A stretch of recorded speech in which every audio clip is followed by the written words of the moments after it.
போல நேற்றைய தினம் ஜனாதிபதி முக்கியமான மற்றொரு விஜயத்தினையும் மேற்கொண்டிருந்தமையும் விசேடமாக கவனத்தில் எடுக்கப்பட்டிருந்தது.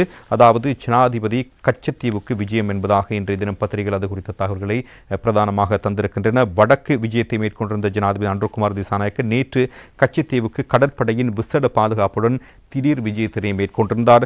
இலங்கை வரலாற்றில் நிறைவேற்று அதிகாரமிக்க ஜனாதிபதிகளில் முதன்முறையாக ஜனாதிபதி ஒருவர் கச்சத்தீவுக்கு விஜயம் செய்தமை இதுவே முதல் தடவையாக கருதப்படுகிறது. ஜனாதிபதி அன்ருகுமார் திசாநாயக்க நேற்று வடமாகாணத்திற்கு விஜயம் சென்று பல்வேறு அபிவிருத்தி பணிகளை ஆரம்பித்து வைத்ததன் பின்னதாகத்தான் இவ்வகையான விஜயத்தினை மேற்கொண்டிருந்ததை பத்திரிகைகள் பிரதானமாக சுட்டிக்காட்டியிருப்பதையும் நாங்கள் காணக்கூடியதாக இருந்தது. எனவே இந்த விஜயம் குறித்த தகவல்களும் இன்றைய தினம் பத்திரிகைகளில் பிரதானமாக வெளிப்படுத்தப்பட்டிருப்பதை நாங்கள் காணலாம். எனவே இந்த விஜயம் குறித்து பல்வேறு தகவல்கள் வெளியாக இருக்கின்றன. அதாவது 1974 ஆண்டு காலப்பகுதியில் இலங்கையின் அப்போதைய பிரதமர் ஸ்ரீமாவோ பண்டாரநாயக்க மற்றும் இந்தியாவின் அப்போதைய பிரதமர் இந்திரா காந்திக்கும் இடையில் கைச்சாத்திடப்பட்ட ஒப்பந்தத்தின் பிரகாரம் இலங்கைக்கு சொந்தமானதன் பின்னர் இலங்கையின் நிறைவேற்று அதிகாரமிக்க ஜனாதிபதி ஒருவர் கச்சத்தீவுக்கு சென்றமை இதுவே முதன்முறையாக பார்க்கப்படுகிறது. ஜனாதிபதி அன்ருகுமார் திசாநாயக்க மற்றும் கடற்றொழில் அமைச்சர் சந்திரசேகர் ஆகியோர் கச்சத்தீவுக்கு நேற்று பிற்பகல் சென்றிருந்தார்கள்.